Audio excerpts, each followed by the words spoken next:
नमस्कार, cook with Neelam ढमाळे आपल्या चॅनलमध्ये तुम्हा सर्वांचं खूप खूप मनापासून स्वागत. आज आपण अगदी झटपट अशी होणारी, मस्त अशी तोंडात टाकताच विरघळणारी, अगदी दुप्पट तिप्पट फुलणारी तांदळाची बॉबी बनवणार आहोत. तुम्ही पाहू शकता अगदी मस्त अशी ही बॉबी बनलेली आहे, अगदी छान झालेली आहे. आता ही बॉबी बनवण्यासाठी ना आपल्याला तांदूळ भिजवायचेत ना वाटायचेत. अगदी झटपट अशी होणारी ही तांदळाची बॉबी आहे. खायला जर म्हणाल तर अप्रतिम लागते, तोंडात टाकताच विरघळते, एकदम खुसखुशीत अशी बनते आणि त्याच्या आकाराच्या दुप्पट तिप्पट फुलते. तर ही तांदळाची बॉबी कशी बनवायची ते आज आपण पाहणार आहोत. तर तांदळाची बॉबी बनवण्यासाठी इथे मी तांदळाचं पीठ घेतलेलं आहे. तांदळाचं पीठ हे तुम्ही रेडीमेड सुद्धा आणू शकता किंवा घरी तांदूळ पुसून ते गिरणीतून दळून आणू शकता. तर हे जे पीठ आहे ते मी गिरणीतून तांदूळ दळून आणलेले आहेत. त्याचं आहे पीठ छान चाळून घेतलेलं आहे आणि या वाटीच्या मापाने 2 वाटी तांदळाचं पीठ इथे घेतलेलं आहे. तांदळाचं पीठ घेताना नेहमी ते कोणत्या पण वाटीने किंवा भांड्याने मोजून घ्यावं, म्हणजे पाणी घ्यायला आपल्याला योग्य प्रमाणात येतं. तर इथे मी 2 वाटी तांदळाचं पीठ घेतलेलं आहे. दुसऱ्या बाजूला एक कढई गॅसवरती गरम होण्यासाठी ठेवली आहे आणि आता याच्यामध्ये पाणी घालायचं. तर ज्या वाटीच्या मापाने आपण तांदळाचं पीठ घेतलेलं होतं त्याच वाटीच्या मापाने आपल्याला पाणी घालायचं आहे. तर 2 वाटी तांदळाचं पीठ होतं, त्याच्यासाठी इथे मी 4 वाटी पाणी घातलेलं आहे. म्हणजे एका वाटीला 2 वाटी पाणी, अशा प्रकारे 4 वाटी पाणी घेतलेलं आहे. पाणी थोडंसं गरम झाल्यानंतर याच्यामध्ये 1 चमचा जिरं घालायचं आहे. तुम्हाला जिरं घालायचं नसेल तर जिरे पावडर वापरले तरी सुद्धा चालेल. जिरे घातल्यानंतर याच्यामध्ये 1 चमचा पापड खार घालूयात. चवीनुसार मीठ घालायचं. तर 4 वाटीसाठी इथे मी 1 चमचा मीठ घातलेलं आहे. आता हे सगळं छान असं मिक्स करून घ्यायचं आहे. आता इथे जिरं बरेच जण घालत नाहीत. तुम्ही जर जिरं घातलं तर चव छान लागते, पण थोडासा आपला बॉबीचा कलर थोडासा पिवळसर होतो. तुम्हाला घालायचं असेल तर घालू शकता किंवा नाही घातलं तरी सुद्धा चालेल, पण जिऱ्यामुळे अगदी छान अशी टेस्ट लागते. आता याच्यामध्ये 1 चमचाभर फक्त मी तेल घातलेलं आहे. छान असं मिक्स करून घेऊयात आणि आता हे पाणी छान असं गरम होऊन द्यायचं आहे. इथे आता पाणी छान असं गरम झालेलं आहे. आता याच्यामध्ये जे तांदळाचं पीठ आहे ते अगदी थोडं थोडं करून आपल्याला घालायचं आहे आणि हे घालत असतानाच मी लाटण्याने सुद्धा हे मिक्स करून घेते. लाटण्याने मिक्स करायचं म्हणजे याच्यामध्ये गुठळी राहत नाही, कारण आपल्याला याच्यामध्ये गुठळी जरा सुद्धा ठेवायची नाहीये. छान असं लाटण्याने मिक्स करून घ्यायचं. तुम्हाला जर उलटण्याने घ्यायचं असेल तर उलटण्याने सुद्धा मिक्स करून घेऊ शकता, पण असं लाटण्याने मिक्स करून घेतलं की याच्यामध्ये गुठळी राहत नाही. पहा, असं छान असं हे मिक्स करून घ्यायचंय. आता लाटण्याने हे मिक्स करून झालेलं आहे, याच्यामध्ये गुठळी राहिलेली नाहीये. आता मी लाटणं बाजूला ठेवते आणि या उलटण्याच्या साहाय्याने हे छान असं मिक्स करून घेते. पाणी गरम झाल्यानंतर याच्यामध्ये पीठ घालताना मी गॅस बारीक केलेला होता. अजून सुद्धा हो गॅस बारीकच आहे आणि बारीक गॅसवरतीच आपण हे पीठ छान असं मिक्स करून घ्यायचंय. तर पहा, इथे मी आता छान असं हे उलटण्याने पीठ मिक्स करून घेतलेलं आहे. आता आपल्याला याच्यावरून पाण्याचा थोडासा शिंपडा द्यायचा आहे. पाणी अगदी योग्य प्रमाणामध्ये आहे, पण थोडासा पाण्याचा शिंपडा देऊन घ्यायचा आहे, कारण हे पीठ आपण उकडून घेणार आहोत.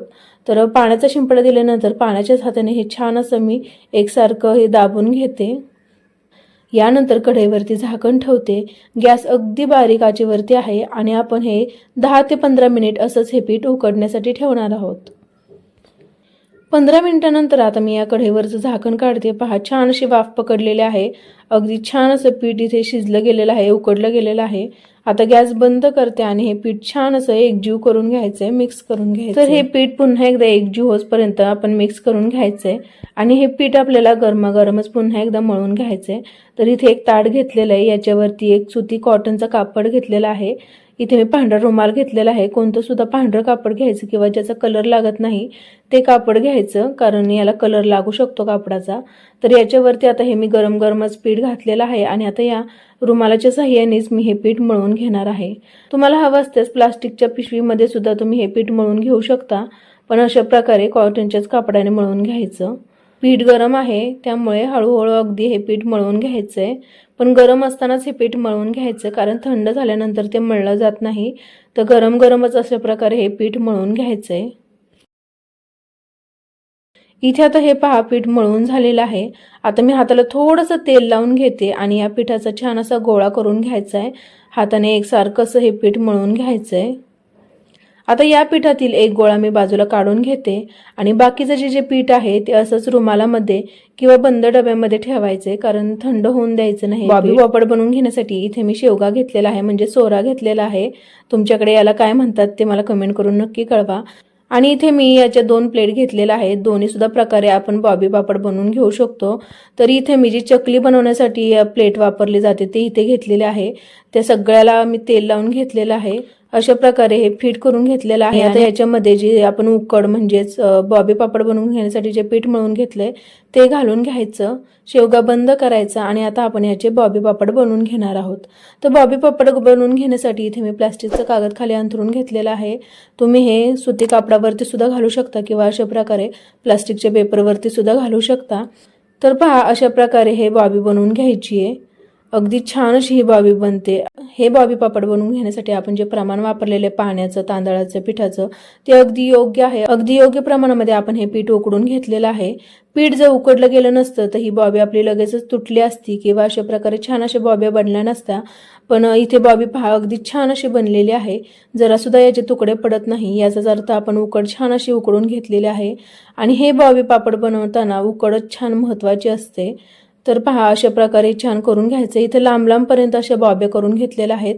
आता तुम्ही ह्या अशा सुद्धा वाळवून घेऊ शकता किंवा अशा प्रकारे चाकूने कट करून त्या छोट्या छोट्या सुद्धा करून घेऊ शकता. अगदी हाताने सुद्धा आरामात तुटतात. पहा, मस्त अशी बॉबी झालेली आहे. आरामात वेगळी सुद्धा होते. आता अशाच प्रकारे मी राहिलेल्या सगळ्या पिठाच्या बॉबी करून घेते. इथे आता मी हे सगळ्या बॉब्या बनवून घेतलेल्या आहेत. आता या बॉब्या आपण उन्हामध्ये किंवा फॅन खाली 2 दिवस सुद्धा सुकून घेऊ शकतो. उन्हामध्ये एका दिवसातच वाळतात आणि फॅन खाली या बॉब्या वाळायला 2 दिवस लागतात. 2 दिवसानंतर पहा, बॉबी छान अशी ही वाळली गेलेली आहे. मी ही बॉबी 2 दिवस फॅन खाली ठेवून अगदी थोडा वेळ उन्हात ठेवलेली होती. अगदी छान अशी बॉबी वाळली गेलेली आहे आणि पहा अगदी लांबलचक झालेली आहे. याचा थोडासा पिवळा कलर दिसतोय, पण तळल्यानंतर तो पिवळा कलर राहत नाही. जिऱ्यामुळे याला पिवळा कलर आलेला आहे. आता लगेचच तळून पाहूयात कशा झालेल्या आहेत त्या. बॉबी तळून घेण्यासाठी कढईमध्ये तेल हे गरम होण्यासाठी ठेवलेलं आहे. तेल अगोदर छान कडकडीत गरम करून घ्यायचं. गॅस मिडियम फ्लेमवरती करायचा आणि याच्यामध्ये थोडी थोडी करून बॉबी घालायची.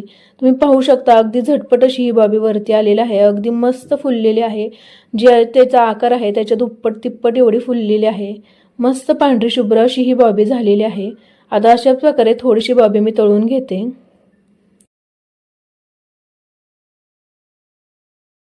तर इथे आता थोडीफार बॉबी मी तळून घेतलेली आहे. पहा, अगदी मस्त झालेली आहे आणि अगदी छान फुललेली आहे. चवीला सुद्धा खूप छान लागतेय.